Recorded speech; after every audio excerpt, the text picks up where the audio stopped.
سبحان الله، قميص الهلال ينور أي واحد يلبسه. بصراحة عجبني كثير. المهم ادخلوا أنتم هالغرفة، أنا بروح أسوي شيء وبرجع لكم.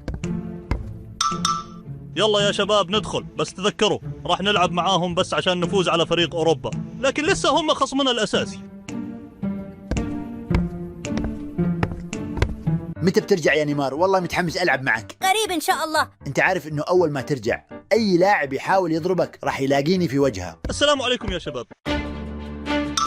ها وش قاعد تسوي يا ثور بقميص فريقي؟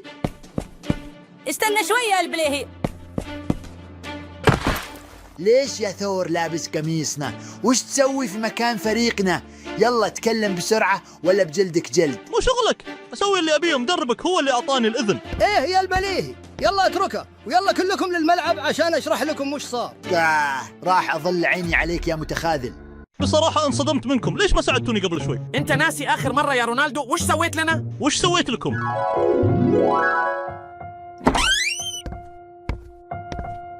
ها هو طلع يا رونالدو. تعال هنا، ليش منتخبك طلعني من كأس العالم؟ وش تبيني أسوي لك؟ كنا أحسن منكم وفزنا. ليش ضربته يا ثور؟ كنت بفوز عليه لحالي. المرة الجاية لا تدخل في شيء ما يخصك. ايه تذكرت. المهم انسوا الموضوع، هدفنا الحين نركز على اللي قدامنا، نفوز على نجوم أوروبا وبعدها نخدع الهلال ونفوز عليهم بعد. فهمت الحين يا البليهي؟ إيه فهمت. رونالدو يبي ينضم لنا مؤقت بس عشان يلعب ضد نجوم أوروبا، لأنه مع فريقه الضعيف ما يقدر يفوز. ما شاء الله عليك، صرت دافور يا البليهي. المهم عندي لك مهمة سرية لا تقول لأحد عنها.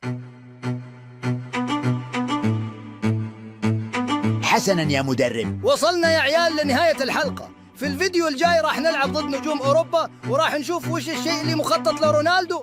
المهم الحين لا تنسون الاشتراك والضغط على لايك. إذا وصل الفيديو ل1000 لايك بنبدأ الجزء التالي بسرعة. الحين راح نترككم مع أروع مقاطع القناة.